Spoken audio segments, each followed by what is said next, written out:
Bonjour à tous et bienvenue dans ce tout nouveau journal du FCAT, le premier journal de cette nouvelle saison 2017-2018 avec l'équipe habituelle. Salut Fred. Salut Morgane. Monsieur le Président Jean-Pierre Froment, salut. Les journalistes, bonsoir. Heureux de vous retrouver. Vous avez le teint allé. Et puis notre caméraman, d'abord il est en train de fumer une cigarette. Non mais il s'empêche pas ce cas-là. Donc, tu veux bien t'arrêter? Tu veux rien voir là. Bon, bonsoir à tous. Effectivement, Pierre qui est de nouveau derrière la caméra et puis qui fait tout, fait tout au club. Je veux noter un truc, je suis content de le voir avec le sourire quand même. Qui, Pierre ou Jean-Pierre? Non, Jean-Pierre. Oui, mais il y avait des raisons. Bon, écoute, c'est certainement les vacances, ça reposait tout le monde, ça fait du bien. Nouvelle saison, nouvelle équipe, nouvelle team et de nouveaux membres au club. On recevra tout à l'heure Aurélien Fritsch, qui est entraîneur des gardiens et qui viendra nous parler justement du travail qu'il fait et qui va faire tout au long de la saison pour justement renforcer nos derniers remparts dans les buts. On a aussi encore une fois de plus Hervé le prompteur qui rentre de vacances de ce matin, donc bien sûr il est revenu, il est là. Il ressemble toujours à Mermoz, il a toujours ses lunettes sur le C'est ça. La même équipe, le même journal, sauf que le journal va changer dans peu de temps, va changer un petit peu ses couleurs, va changer un petit peu son générique et va tout changer. Ce sera la surprise dans quelques temps, sauf que là on rentre de vacances, on n'a pas eu le temps de tout faire, mais pour le moment on garde les mêmes habitudes avec les résultats ou le résultat du week-end avec toi Fred. Donc notre équipe DH affrontait donc l'équipe de Charleville et donc score final 1-1. Voilà. C'est tout. Pour le résultat. C'est tout. Jean-Pierre, certainement une grande déception sur ce résultat, mis à part que, effectivement, l'équipe, beaucoup de suspendus dans l'équipe suite aux suspensions de l'année dernière. Une équipe très jeune aujourd'hui, mais qui a quand même prouvé que certains jeunes avaient leur place. Oui, donc on craignait un peu ce match-là parce que tous les matchs de préparation s'étaient bien passés. Aurélien a assisté aux matchs de préparation. Il pourra donc en dire davantage que moi, parce qu'en fait, je ne les ai pas vus. A priori, Jean-Louis Montero, donc, qui est revenu au club, est très content de son groupe. Le problème, c'est qu'on avait 7 joueurs suspendus, plus Ali Lebrasi blessé. Donc, c'est pratiquement toute l'équipe qui était indisponible aujourd'hui. Donc, on craignait énormément ce match. En fait, les jeunes qui ont joué ont rempli correctement leur rôle. Le problème, c'est qu'on a manqué de percussion devant. Sinon, on pouvait plier le match avec une attaque comme on en a eu d'habituellement. Je pense qu'on aurait fait une différence, je ne dis pas considérable, mais au moins significative. Donc, on a quand même dominé incontestablement. On a eu la maîtrise du ballon. Nos adversaires ont eu très peu d'occasions de but. Mais à mener au jeu. Comment ? Mener au score. Mais par contre, Jean-Louis leur avait dit, faites attention, ils peuvent marquer que sur coup de pied arrêté. Et en fait, pratiquement à la fin du match, à la 86, 87, peu importe, donc sans avoir été pratiquement dangereux tout le match, et surtout en deuxième mi-temps. Donc on a pris un but sur coup de pied arrêté, voilà ce que Janvier avait prévu. Par contre on a réussi à réagir et puis à égaliser. Donc on aurait pu faire beaucoup mieux. Par contre on s'en tire avec des honneurs. Donc voilà, mais c'est le premier match, donc c'est un match compliqué qu'on craignait. Bon, ça y est, c'est passé. Donc on a pris quand même 2 points, même si c'est contre le premier. Voilà, donc la saison va être longue. Et puis je pense qu'on va récupérer une grande partie de nos joueurs pour le match suivant. Et donc on va voir ce qui va se passer. Par contre, tu voulais me poser des questions sur les objectifs. Mais attends, je l'ai pas posé encore. Non, mais tu vas la poser. On va continuer sur le match. On va continuer sur le match. On parlera justement des objectifs du club juste après.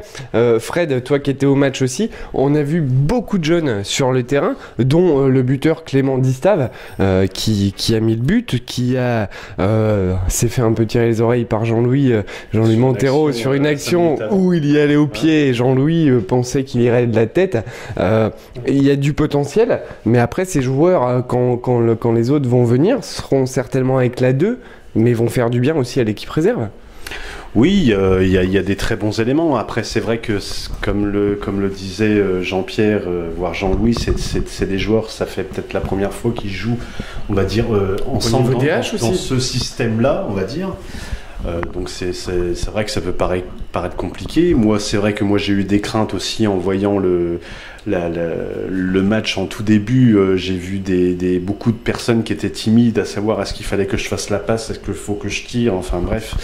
Donc je m'inquiétais aussi. Et puis bon, moi la seule pensée que j'avais, c'était de dire voilà, il leur faut peut-être une action ou un but pour les mettre en confiance et puis que ça déroule quoi. Bon, après, c'est vrai qu'au fil de la période, ça s'est bien passé parce que ils se sont rendus compte qu'en fait, en face, quoi, ils étaient pas meilleurs qu'eux. Donc, c'est ça qui a fait que, voilà, on a manqué beaucoup. C'est vrai qu'on a manqué beaucoup par le fait qu'on manquait de percussion, qu'on manquait d'animation devant. Mais après, voilà, on a fait avec les moyens du bord, quoi. Et cette équipe, justement, ça représente quoi pour toi, un renouveau, justement, pour le club, de voir ces jeunes évoluer en division d'honneur? C'est très positif parce que, voilà, on sait qu'il y a de la relève derrière et je pense qu'il y en a d'autres, moi, que j'ai vu l'année dernière en U19 qui ont aussi un potentiel intéressant pour jouer au niveau senior. Donc, c'est que du bon, quoi. Mais voilà, bon, apparemment, la semaine prochaine, il y en a 6 qui reviennent. D'après ce que disait Jean-Louis, donc voilà quoi. Bon, Hervé le prompteur dort, donc je peux pas lui demander confirmation. Il sera réveillé. Il revient de vacances, c'est pas simple. Mais justement, la semaine prochaine, donc on va parler justement de l'avenir et des objectifs du club. Jean-Pierre, quels sont les objectifs cette année? À savoir que je pense que l'objectif numéro 1 est l'équipe senior et retrouver nos amis alsaciens. Oui, mais de toute façon, on a toujours la nostalgie. Bon, donc globalement, donc tu parles de l'équipe 1, évidemment. De toute façon, cette saison, c'est immanquablement la saison où il faut monter, parce que on a terminé 2 fois second. La première saison avec une équipe de Prix-les-Mézières qui était largement au-dessus de tout le monde et puis qui était intouchable, mais on a terminé second. La saison dernière, on a terminé second à cause d'une erreur administrative parce qu'on a terminé quand même sur le terrain avec 2 points d'avance. Donc on va essayer de ne pas recommencer, donc on compte sur Hervé et sur sa vigilance pour ne pas recommencer cette erreur fondamentale. Mais donc on a un groupe, on a conservé tous les... Je dirais le 11 type de l'année dernière et donc vous avez vu le défenseur central qui est arrivé, et donc il y a des jeunes qui poussent également, c'est ce que vous avez vu, et puis des jeunes qui sont arrivés, donc on a un groupe élargi et un groupe de qualité. Bon, donc en ce qui concerne le club, les objectifs, d'abord en ce qui concerne l'association fonctionne correctement. Il y a un comité directeur très élargi, on est 11 personnes, Hervé, je pense, oui. Et donc on se réunit tous les 15 jours. Et donc ça dure 1h30, 2 heures, tous les 15 jours, et on s'aperçoit que c'est nécessaire. Dans un club de notre importance, on a tous les 15 jours et on a l'impression qu'il va falloir qu'on y passe toutes les semaines presque, parce qu'on n'a pas le temps de voir en fait toute la globalité des éléments qu'il faut résoudre au fur et à mesure. Combien de licenciés l'année dernière au total? Alors, je crois que c'est 750 avec le FOLEP. Donc c'est énorme. C'est important. Bon, voilà. En ce qui concerne donc les objectifs c'était d'abord des objectifs sportifs, parce que les objectifs sportifs, maintenant qu'on a mis l'association en route, il nous faut fidéliser nos jeunes et donc avoir des objectifs sportifs. Les objectifs sportifs, donc c'est la montée en ce qui concerne l'équipe 1, c'est aussi la montée en ce qui concerne l'équipe 2, et puis c'est aussi progresser dans la catégorie U19, U17, U15, et puis donc pour cela, vous savez donc il y a un nouveau directeur sportif. Sébastien Dallet. Qui est Sébastien Dallet. Il y a un nouvel entraîneur qui est Jean-Louis Montero, que vous devez connaître. Vous l'avez déjà croisé de temps en temps, je pense. Ouais. Voilà. Et puis Aurélien, qui est arrivé aussi entraîneur des gardiens. Parce qu'en fait, il y a toujours une pénurie de gardiens. Et puis, il faut qu'on les fasse progresser. Mais lui en parlera mieux que moi. Aurélien est arrivé, on connaît ses qualités, on connaît ses références, et puis on l'a vu encore dimanche dernier faire des exploits sur un match amical avec nos gens, puisqu'on l'avait prêté un match seulement à nos gens. Donc donc Aurélien va nous faire progresser aussi au niveau des gardiens, parce que c'est un poste important. Voilà. Donc je pense que globalement, sportivement, et pourquoi il faut qu'on progresse, c'est qu'il faut qu'on fidélise absolument tous nos jeunes. Parce qu'on forme plein de jeunes à l'école de foot. L'école de foot fonctionne bien. Mais par contre, l'école de foot a été diplômée d'ailleurs, a été labellisée. A été labellisée. Donc voilà, on est calé. Donc il faut qu'on conserve nos gamins. Donc il faut qu'on évolue, qu'on les fasse rêver. Voilà. Est-ce que j'ai bien répondu? Très bien, bon. Très bien. Je tiens juste aussi à dire que les stacks nous épaulent aussi sur tout ça. Grâce à toute cette école de foot, et puis les stacks est là aussi pour nous aider avec certains joueurs. Oui, de toute façon, on sait bien. Ça te plaît pas? Non, mais on sait bien, on sait de toute façon, vous le savez, que à partir du moment où on sera dans un championnat national, on aura une toute autre étiquette du club, et que les relations avec les stacks seront aussi beaucoup plus étroites, et je dirais une entente que ne peut pas avoir un club de DH. Pourquoi? C'est parce qu'il y a 4 ou 5 clubs de DH dans le département, donc il faut vraiment qu'on passe les choses au-dessus, et c'est déterminant pour la vie, pour l'avenir du club. Voilà, donc en ce qui concerne les stacks, on va... On termine, hein, Non, mais de toute façon, je pense que j'ai répondu à toutes... j'espère que j'ai répondu à vos attentes. Et puis, si vous avez des questions, vous savez que moi, je viens avec mes réponses. On peut t'en poser, mais voilà. Il ne faut pas te les poser, tu viens avec tes réponses. Voilà, à savoir qu'effectivement, le FCAT, on en parle, pas forcément dans le département, mais également dans la région, et pas forcément que dans notre championnat, puisqu'encore hier, on en parle dans d'autres championnats supérieurs. Effectivement, le FCAT fait parler de lui. On reparlera du FCAT juste après cette petite pause avec l'entraîneur des gardiens qui est arrivé cette année. Ça peut être intéressant, je pense. Aurélien Fritsch. Allez, juste après la pub, Aurélien Fritsch.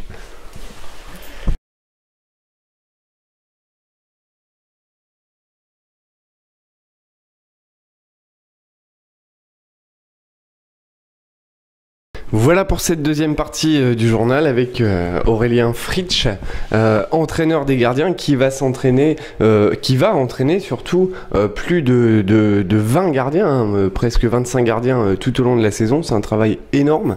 On va en parler juste après avec toi. Fred, pour toi, quelle est l'importance d'avoir un entraîneur de gardien au club ? Pour moi, de toute façon, c'est vrai que le gardien, c'est toujours un poste qu'on va dire qui est négligé, on va dire, alors que c'est un poste qui est très important dans une équipe.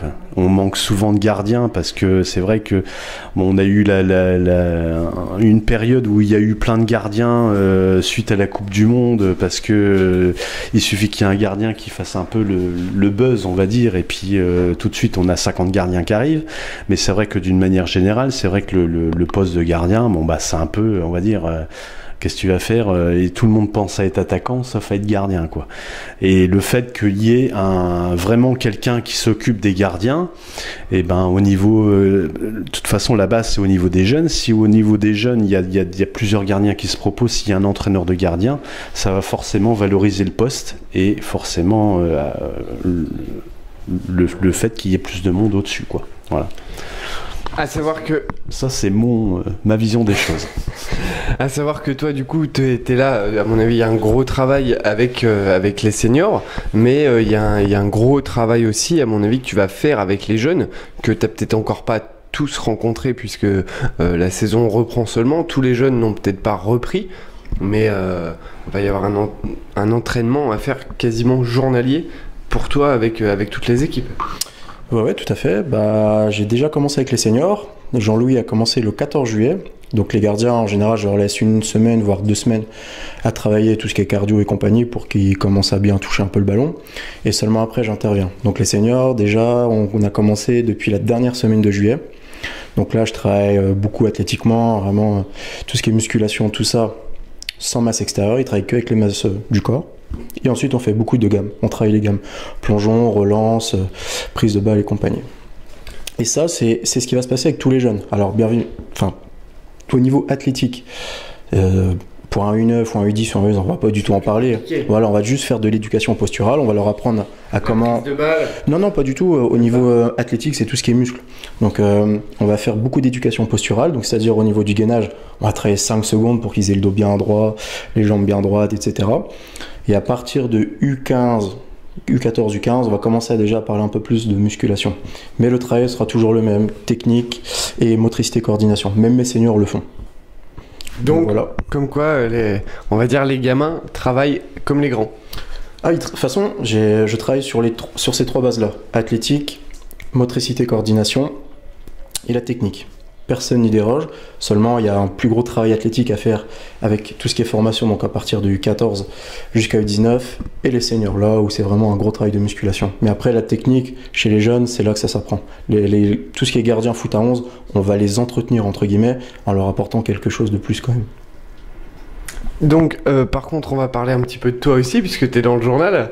Parler un petit peu de ta carrière. Je sais que tu as fait quelques clubs, tu as fait du grand niveau. Aujourd'hui, si tu es au club, c'est pas pour rien.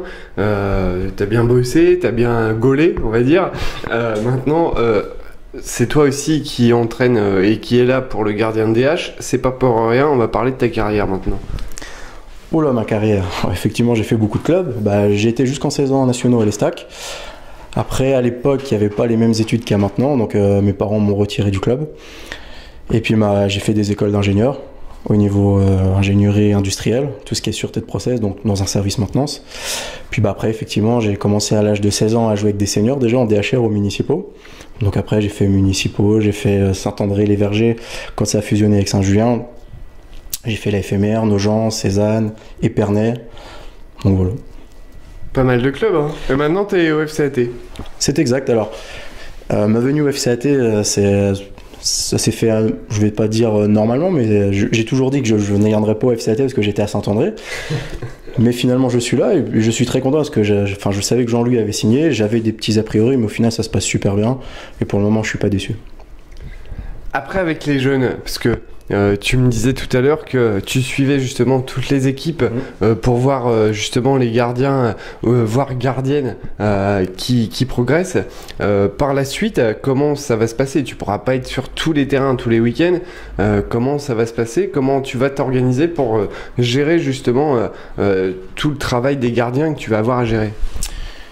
Alors à savoir que je vais être tous les dimanches ou samedi soir ou vendredi soir, ça dépend quand est-ce que vont jouer l'équipe DA, je serai toujours avec eux, du moins le week-end. Donc je suivrai toujours Patricio qui est le gardien de l'équipe 1, ou alors s'il y a le remplaçant, ce sera lui qui sera avec moi.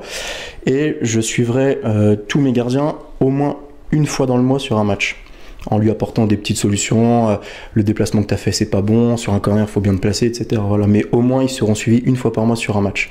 Et après, de toute façon, un club de foot, surtout comme vous, le FCAT, c'est quand même comme nous. Comme vous. Chez nous maintenant. Oui, oui, comme nous.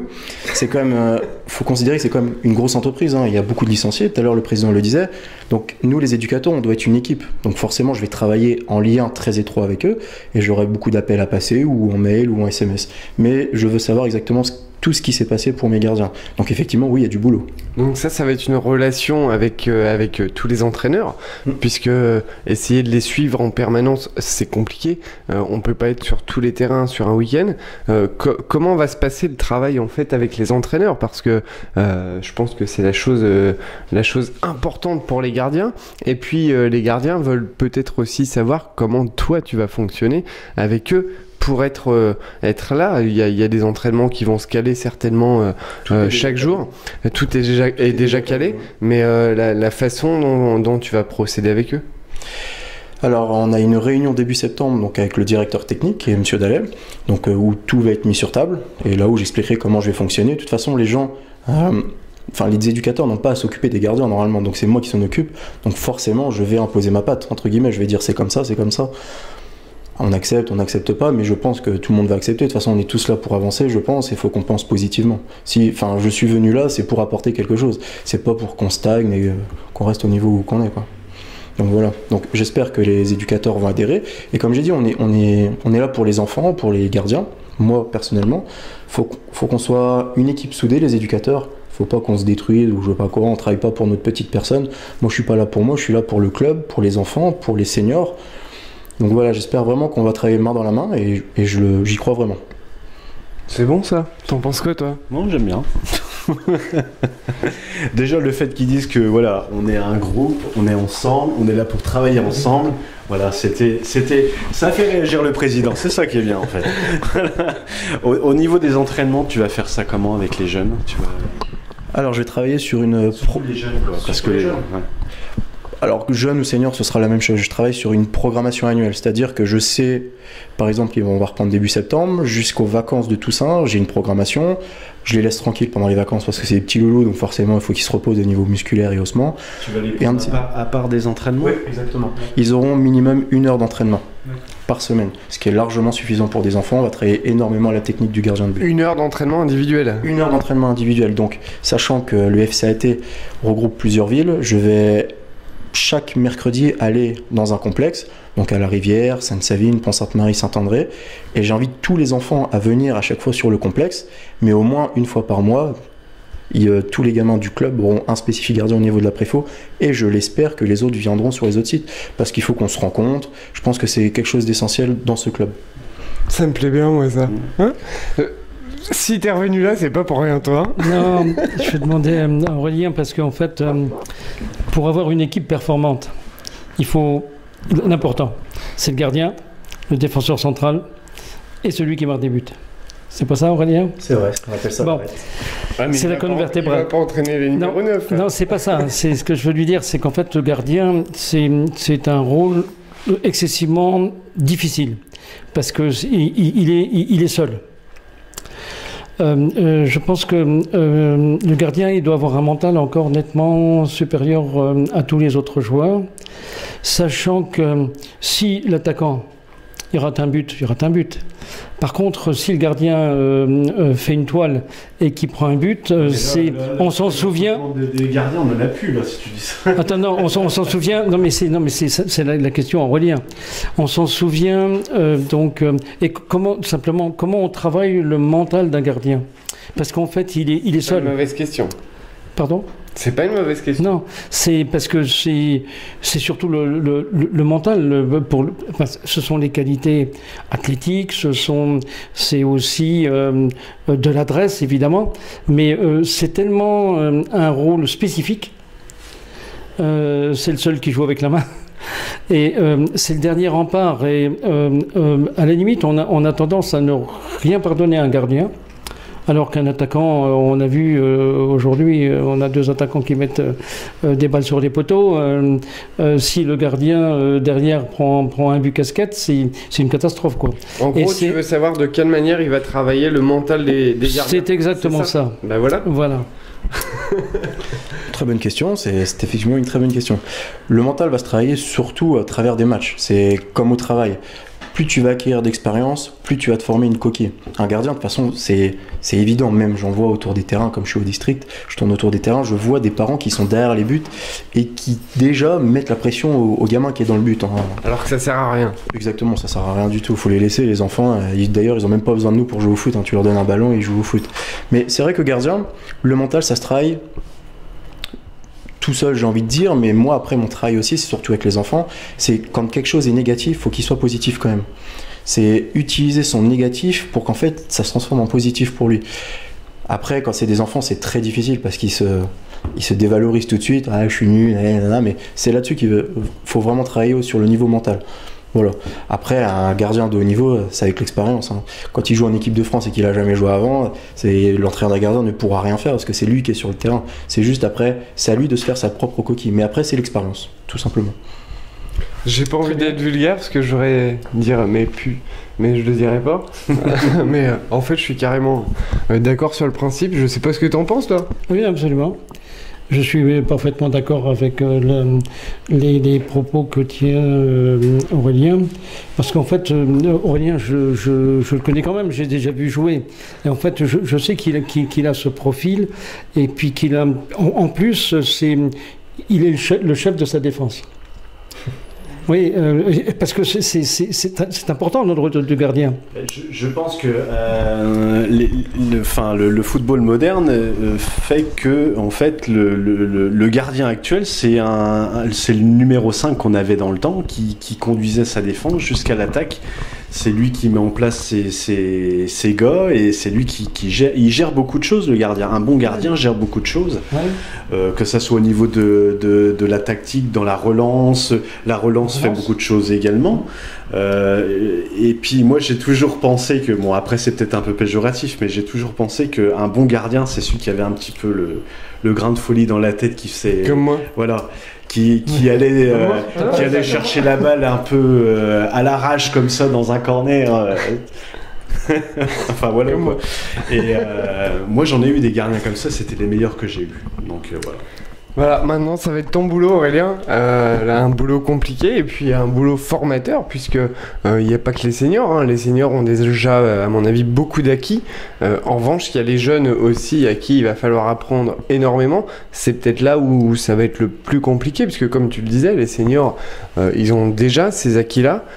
S'ils sont en équipe de France comme tu l'as dit, ils ont le boulot à faire, ils savent ce qu'il faut faire. Après, il y a toujours du travail à faire. En revanche, pour les plus jeunes, c'est plus de la formation. Et c'est là où c'est peut-être le plus gros boulot pour toi, puisqu'au final, ces jeunes-là, il va falloir peut-être accélérer les choses pour réussir à les faire grandir. Moi, j'ai dans cette idée que les enfants, c'est comme de la pâte à modeler en fait.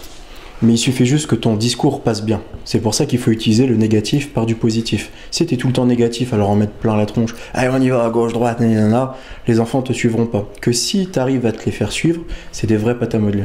Donc le plus gros travail pour moi, c'est surtout avec les seniors quand même. Parce que tout ce qui est préformation et formation, c'est comme j'ai dit, de la pâte à modeler. Ils vont me suivre par rapport à mon discours, je l'espère, évidemment. Mais le plus dur, c'est quand même les seniors, parce qu'on a quand même un gardien au FCAT qui est quand même un très bon gardien, qui a un excellent niveau. Lui, il faut faire plus que de l'entretien. Et au niveau mental, il faut être bon avec lui. Parce que c'est un gardien qui a été quand même dans un très bon centre de formation, qui est l'un des meilleurs en France, qui est le Paris FC au niveau de la formation, hein, pas niveau club, hein, au niveau formation. Donc là, c'est plus compliqué pour moi à travailler avec lui. Il faut savoir exactement quels sont ses points faibles et travailler dessus. Et il n'en a pas énormément. Et c'est surtout sur des faits de match où là, il faut qu'il travaille. Mais Patricio, c'est compliqué à travailler avec lui, effectivement. Il arrive à accrocher à tes entraînements ? Pour le moment, oui. On verra par la suite. Mais pour le moment, ça va.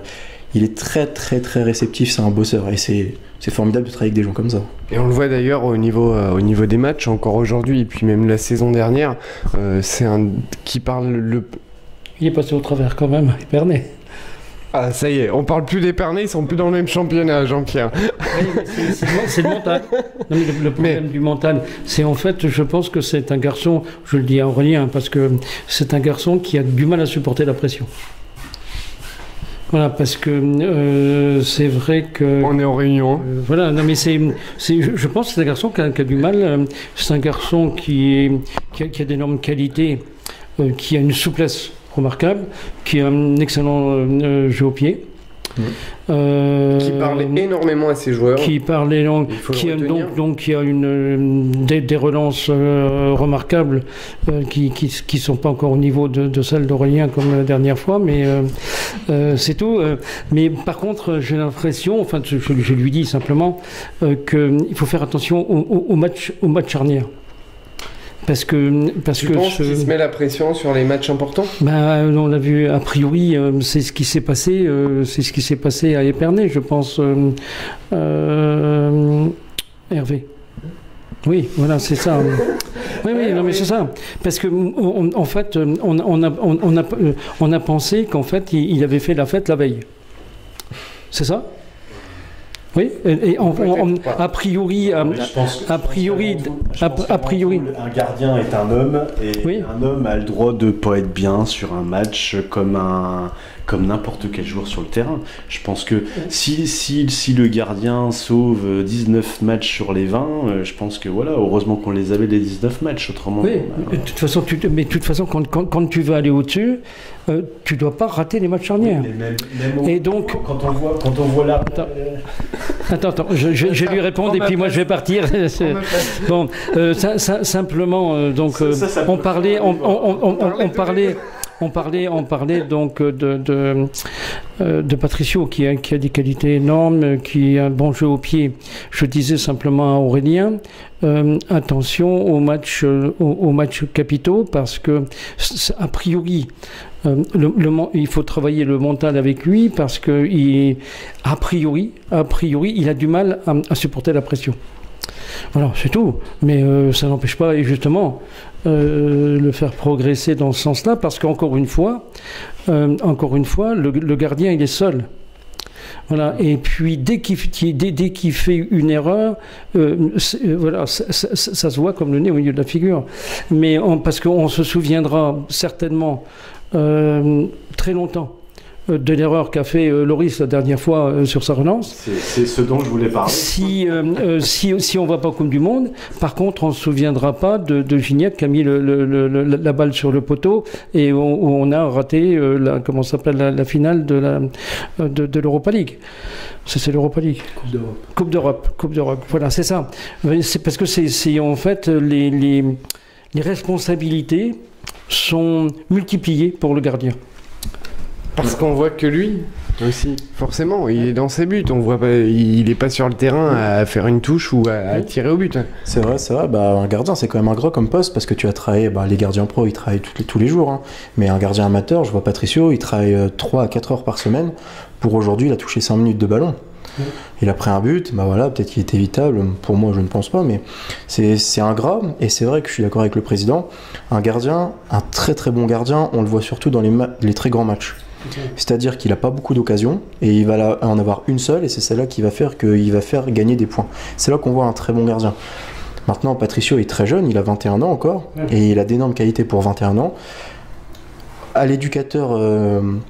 qui est moi et Jean-Louis, de lui montrer la voie entre guillemets pour ne pas avoir la pression. Après je sais pas, moi je parle pas du passé, j'étais pas là l'année dernière, je sais pas ce qui s'est passé réellement, mais je sais que cette année on va travailler beaucoup sur ça. Alors je voulais en travailler avec lui, mais si vous me le dites, c'est qu'il y a vraiment un point faible là-dessus.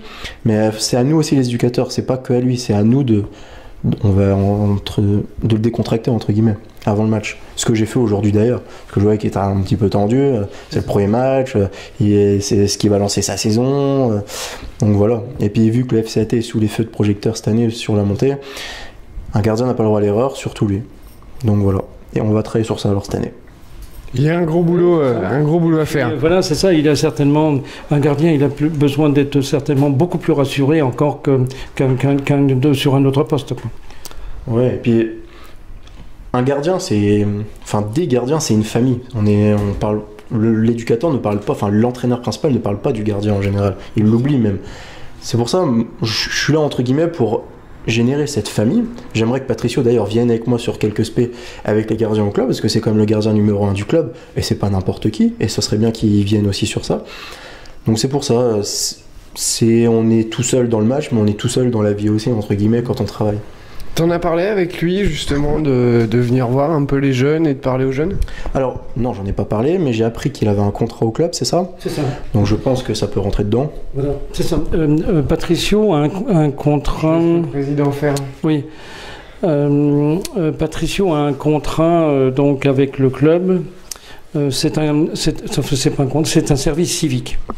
Donc un service civique, ça veut dire que on doit lui confier une mission civique. Donc une mission civique, c'est par exemple s'occuper des enfants ou autre chose. Donc de par ce contrat civique, il doit 24 heures au club. Voilà. Par semaine, par mois? Par semaine. 24 heures par semaine, ça veut dire que... Parce qu'on a des comptes à rendre aussi. Et donc ça veut dire qu'il peut être utilisé 24 heures par semaine. Pour aider aussi les jeunes avec... C'est ça, pour aider Aurélien dans sa tâche avec les différents... comment dirais-je, les différentes sections. Est-ce que ces heures d'entraînement au club en senior rentrent justement dans ce service? Absolument pas. Les joueurs, c'est pas un service civique. Toujours des joueurs. Par contre, si tu as un service civique, ça veut dire que tu as une tâche à remplir dans le club. Et donc, pour lui, c'est surtout donc s'occuper des jeunes gardiens et autres. On ne peut pas lui donner la responsabilité d'une équipe. Mais donc il faudra que nous déterminions son action dans le club. Voilà, donc, pour répondre à Aurélien. Voilà, c'est ça. D'accord. Il pourra aider Aurélien. On va conclure là-dessus. C'est un journal plus qu'intéressant. Ça fait plaisir d'avoir ça. Enfin, je sais pas ce que t'en penses toi, mais c'était cool. Oui, très bien. Et puis ça fait plaisir de recevoir un gardien, un entraîneur de gardien en plus. Donc voilà. On suivra ça de très près certainement dans la saison. On va maintenant vous laisser puisque je pense que la deuxième partie a été suffisamment longue. Il y aura beaucoup de nouveautés par la suite. Là c'était la reprise sur ce match nul 1 partout de nos seniors 1 face à Charleville. On se retrouvera bien sûr la semaine prochaine. Merci Fred, merci le président, merci Aurélien d'être venu, Hervé le prompteur, Pierrot derrière la caméra. À la semaine prochaine. Salut!